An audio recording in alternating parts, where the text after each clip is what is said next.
Balay Zallaqaa Qilxuu yookaan Abbaa Kooster 1902 hanga 1937 gantuu biyya ishee gattee badduu gaafa diinni fonqoluu galtuu hin gabbaruu jedhe. Balay Zallaqaa gooticha Oromootii akkuma qe'een abbaa qabduu dhugaanis abbaa qabdii. Qabeenyaa fi albuuda qofaa saamuu osoo hin taane seenaa fi sabummaas nama saamuutu ture. Seenaa fi sabummaan gooticha Balay Zallaqaa dhokatee ture.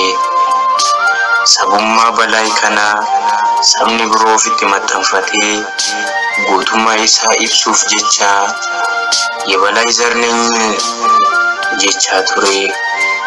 Garuu akkas jechuun isaanii waan baay'isa ture. Oromoon goota akkas qabaachuu isaa mirkaneessa. Garagaltoo ta'ee gaafa ilaalamu ragaa guddaa Oromootaaf ta'ee agarsiisa. Balay Zallaqaa abbaa isaa obbo Zallaqaa Qilxuu Ayyoo Galgalii fi haadha isaa Aadde Xaayituu Allanaa irraa bara 1902 Goojjam Bichanaatti dhalate. Ilmi kan abbaa dhaalu yookaan kan abbaa caalu jedhama. Balay jecha kana dhugoomsuun abbaa irra caalee argame. Abbaan Balay obbo Zallaqaa Qilxuu goota roorroo fi xiiqii hin sarmine sillimii malee hirriba hin rafne ture. Bara bulchiinsa Liji Iyyaasuu loltuu Iyyaasuu ture. Haa ta'u malee Iyyaasuun waggoota muraasa qofaaf aangoo irra ture. Sanyii Oromoo waan ta'eef qofa shira xaxameen Haile Sillaaseef karaa gadhiise. Haile Sillaaseen Iyyaasuu irratti waan ka'eef abbaan Balay Zallaqaanis dubbiin kun nan hanqattu jedhee loltummaa Iyyaasuu irraa Iyyaasuun kufnaan gara Goojjam Bichanaatti godaane. Achittis ilma dhalfatan. Hundeen isaanii Booranaa. Dubbii kanas intala isaanii Aadde Malkaamnesh Balay irraa mirkaneeffanneerra. Hundeen isaanii Boorana Walloo keessatti argamu. Damee Oromoo Tuulamaa karaa kaaba dharraa keessa jira. Abbaan Balay obbo Zallaqaa Qilxuu gootummaa ofii ilma kan dhaalchisee eessuma isaa ajjeesee ture. Haa ta'u malee oolee osoo hin bubbuliin harki harka baasee firri nama du'ee obbo Zallaqaa Qilxuu ajjeesee. Gootichi faashistii raasee Xaaliyaanii iddoo ejjennaa dhorkee Balayis dhiiga abbaasaa baasuuf manaa bahee. Namichi abbaasaa ajjeesee sanas ajjeesee bosona lixee. Gidduudhuma inni haala akkasii irra jirutti faashistiin Xaaliyaanii biyya seenee weerara karaa kaabaan eegalee guutuu weeraruu babal'ifatee. Yeroo kanatti Balay callisee hin ilaalle. Obbolaan isaa Ejjiguu Zallaqaa fi hiriyoota isaa Bittuwaaddad Nagaash, Mangashaa Jambaree fi Shifarraa'u Garbaa jedhaman qindeessee Xaaliyaanii kutaa Goojjam qubannaa dhorkee.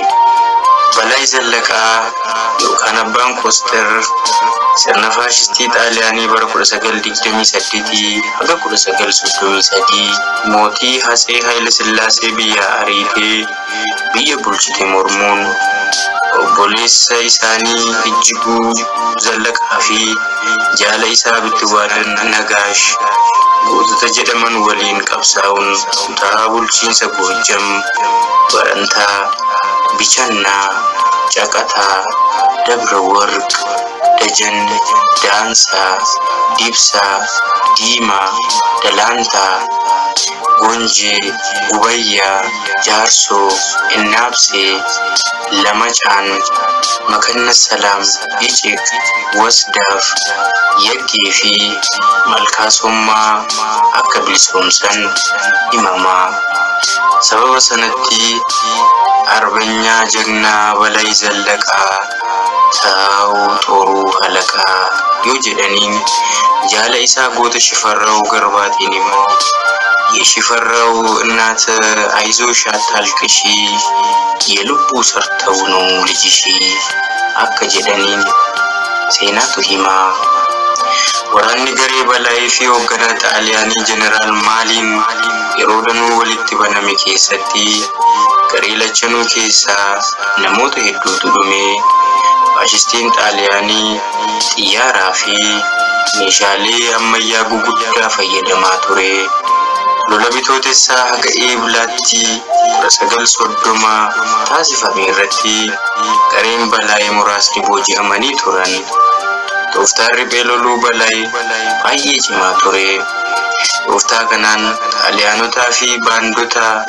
yookaan basaastota isaanii boqonnaa dhowwaa ture reewwan waraanaa garagaraa irratti xaaliyaanota mo'achuun gootummaa isaa mirkaneesseera tooftaa waraanaa gooticha Oromoo Balaa Zallaqaa Qilxuu irra aanuu kan dadhaban xaaliyaanonni abdii kutatan xaaliyaanotni xiyyaara meeqa itti erganiis qabachuu hin dandeenye yeroo danuu balaa rukututti balaayin dhumatu tooftaa jaarsumaanis balaa qabu dadhaban mucayyoo isaa booji'anii room geessaniis deebisanii Itoophiyaatti hidhanii balaayin mucayyoon kee deebitee kottu ilaalii Gojjamiinis ibulchita ottunuun araaramii jedhanii xalayaa barreessanii fi ture balaayis tooftaa isaanii itti baree tolee haa ta'u Gojjamii fi intala koo argannaan maalan barbaada anas nama ergaatii na fudhaa jedhee deebisee fi xaaliyaanonni raayyaa xaaliyaanii keessaa ajajaawwan waraanaa kan ta'an ciccimoo lamaa fi nama turjumaana ta'ee afaan isaanii hiiku tokko itti ergan balaayis jaroota qabee fannisee xalayaas barreessee fi namoota ergitan lamaan sirriitti keessummeesseera intala kiyyas kan uume waaqa waan ta'eef yoo fedha waaqaa ta'ee nan fudhaa biyya koo intala xiyyaan hin jijjiiru jedhee deebisee fi kana booda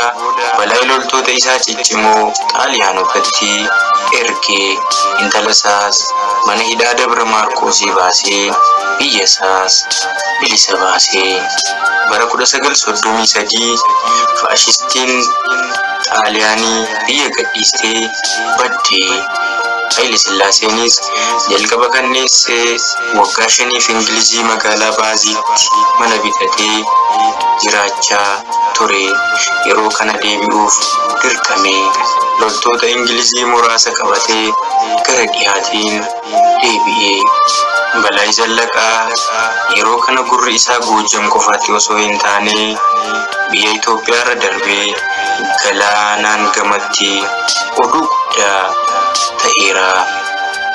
Balaayis yeroo kanatti loltoota hedduu horatee jira.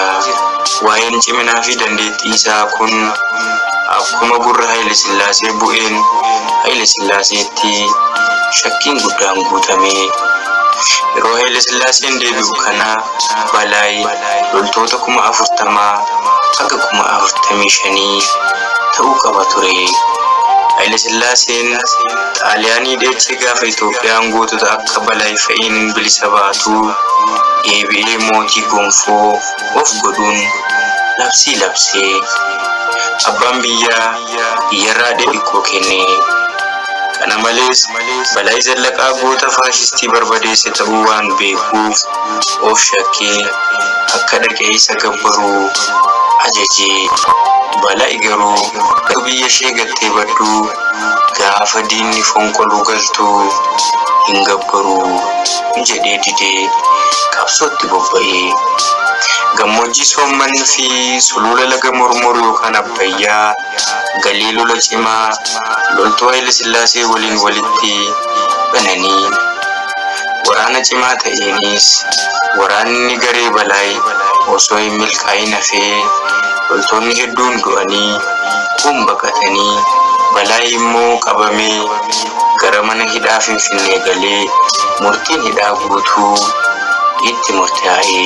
Balaay mana hidhaa kanas cabsee gara Goojjam osoo imalaa jiruu qabamee mana murtiitti dhiyaachuun mallattoo Haayile Sillaasee mallatteesseen amajjii 5/1937 obbolaawwan isaa lama waliin akka gooticha Salaalee Agarii Tulluu Balaay Zalaqaa Nagar gootichi biyya bilisa baasee gaafa Haayile Sillaaseen biyya deebi'u aangoo akka marata laataa jedhanii eegan aangeeffamuun hafee funyoof laatamee oolmaan biyya bilisa baasuu biyya Itoophiyaa mootota jalloo biratti akkasiin deebi'e. Yeshi Room, Yeshi Worq, Malkaamnesh, Yeshi Mabeet, Admaasuu, Goshuu, Baahiruu fi Malaakuu kan jedhaman horateera.